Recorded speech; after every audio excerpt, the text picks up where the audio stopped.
بسم اللہ الرحمن الرحیم، السلام علیکم ورحمۃ اللہ۔ شہباز شریف کو بھیجا گیا سعودی عرب محمد بن سلمان کے ساتھ ملاقات کرنے کے لیے، اور بڑا ہی اہم ترین ٹاسک سونپا گیا، اور یہ ٹاسک جو ہے وہ آخرکار اسٹیبلشمنٹ نے ان کو سونپا ہے، اور ان کو آگے کی صورتحال نظر آ رہی ہے اگلے 6 مہینے کے اندر کیا ہونے والا ہے۔ ان معاملات کو بھی ہینڈل کرنا ہے، ان معاملات کو بھی دیکھنا ہے، تو اس کے مطابق یہ تمام چیزیں مد نظر رکھتے ہوئے، آنے والی صورتحال کو سامنے رکھتے ہوئے شہباز شریف کو بھیجا گیا سعودی عرب میں۔ حالانکہ ایک اور ذمہ داری کے ساتھ نواز شریف کو امریکہ کے اندر بھیجا گیا۔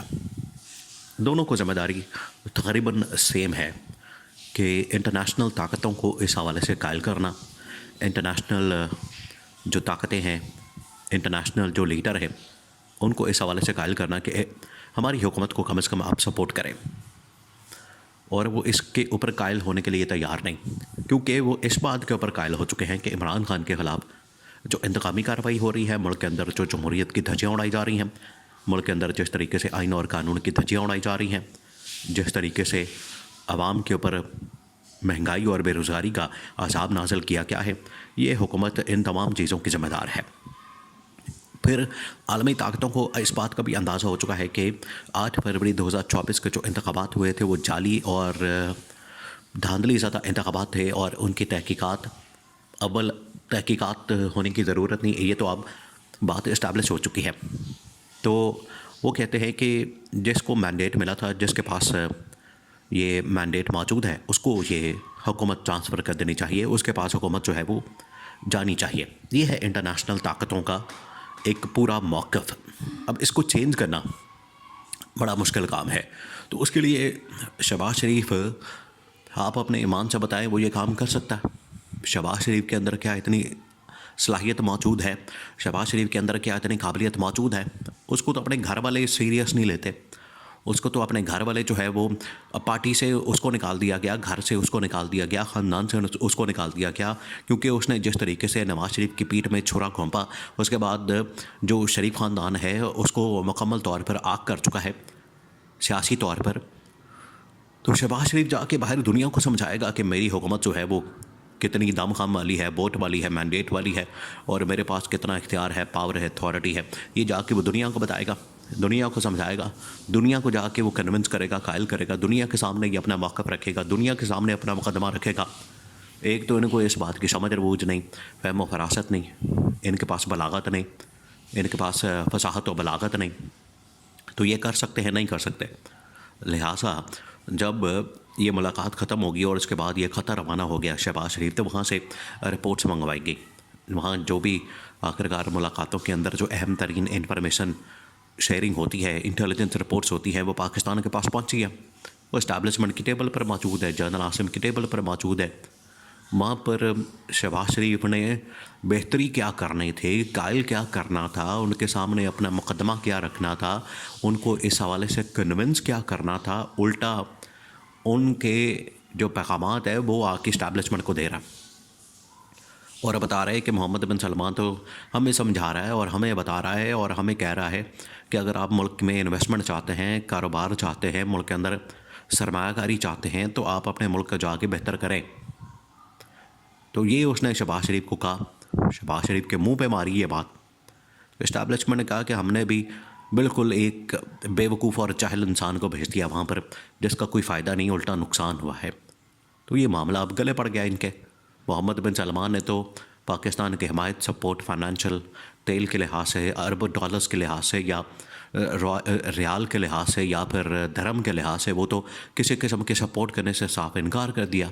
اس نے کہا کہ آپ نے تو اپنے ملک کے اندر لگایا ہوا تماشا، کبھی 26ویں ترمیم، کبھی 27ویں ترمیم، کبھی فلانی ترمیم، تو کبھی فلانا قانون سازی، کبھی فلانی قانون سازی، کبھی فلانا بل، تو کبھی فلانا آرڈیننس، ایسے ملک چلتے ہیں۔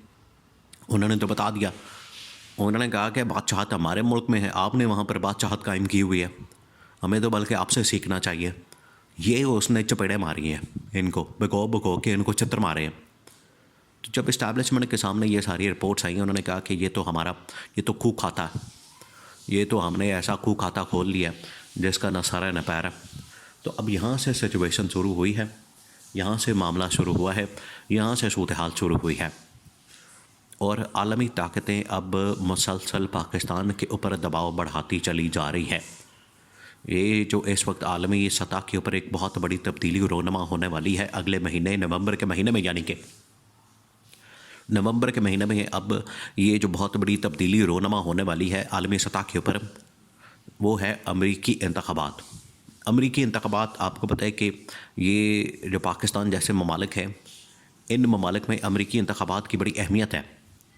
ان ممالک کے لیے امریکی انتخابات ایسا ہی ہے کہ جیسے پاکستانی انتخابات ہیں.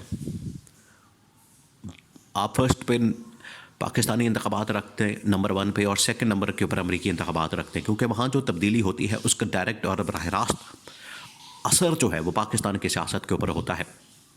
اسی وجہ سے جب آپ یہ دیکھیں گے الیکشن شروع ہو جائیں گے، ہفتہ 10 دن 15 دن پاکستان کے اندر اسی طرح سے ٹرانسمیشن ہوں گی. لوگ یہاں سے کور کرنے امریکہ جائیں گے، لوگ وہاں سے کور کریں گے، یہاں سے جائیں گے، تو یہ پورا ایک میلہ لگ جاتا ہے. تو یہ بہت بڑی عالمی سطح کے اوپر تبدیلی ہونے جا رہی ہے، جس کی وجہ سے پہلے سے فیلڈ سیٹ ہو رہی ہے اور سارا جو شطرنج کی چال ہے اس کو بدلا جا رہا ہے، تبدیل کیا جا رہا ہے. شہباز شریف کو، نواز شریف کو ذمہ داریاں دی جا رہی ہیں، رسپانسبلٹیز دی جا رہی ہیں، لیکن ذمہ داری کن کو دی جا رہی ہے؟ جو بالکل ہی نااہل اور بالکل ہی نکمے لوگ ہیں. تو اسٹیبلشمنٹ کو پتہ لگ گیا ہے کہ یہ تو جا کے اس نے بالکل ہی کھاتا خوں میں ڈال دیا، بالکل ہی جا کے اس نے کھوتا خوں میں ڈال دیا، یہ کیا. تو اس کی وجہ سے پھر اسٹیبلشمنٹ نے کہا ہے کہ یہاں پر اب ہمیں تمام کی تمام چیزیں خود ہینڈل، خود مینج اور تمام چیزیں خود چلانی پڑیں گی. اور اگر شہباز شریف ایک ایسا گھوڑا ثابت ہوتا ہے جس طرح سے یہ کھوتا خوں میں پھینک کے آ گیا، ڈال کے آ گیا، اگر یہ ایسا ثابت ہوتا ہے تو پھر ہمیں اس وزیر اعظم کی چھٹی کے علاوہ ہمارے پاس کوئی آپشن نہیں ہوگا. ہمیں پھر گھر بھیجنا پڑے گا، ہمیں کسی اور کو لانا پڑے گا. اور اصل جو مینڈیٹ والی جو کہ اس وقت تمام طاقتوں کی ڈیمانڈ ہے، عالمی طاقتوں کے بھی اور پاکستان کے اندر بھی سب سے بڑی جو طاقت ہے پاکستان کی، وہ کون ہے؟ وہ عوام ہے. اگر ان کی بھی ڈیمانڈ یہ ہے کہ اصل مینڈیٹ والی گورنمنٹ جو کہ عمران خان کی بنتی ہے، تو پھر ہمیں اس کو مجبوراً دل کے اوپر پتھر رکھ کر پھر ہمیں یہ واپس کرنا پڑے گا. اور یہ جو ان کی ٹمکٹوئیاں، یہ جو ان کی ڈرامے بازیاں، یہ جو ان کی کہانیاں، فلمیں ہیں، 2 نمبریاں ہیں، لوٹ مار ہے، یہ جو ملک کے اندر ان کا رشوت کا اور ملک کے اندر کرپشن کا جو بازار گرم ہے، یہ ہمیں سارا کچھ بند کرنا پڑے گا. اور مینڈیٹ جب ملے گا اس بندے کو، اس پارٹی کو جس کو عوام نے دیا ہے، تو آٹومیٹکلی پاکستان کے اندر نہ صرف سیاسی بلکہ معاشی اسٹیبلٹی واضح طور پر نظر آئے گی.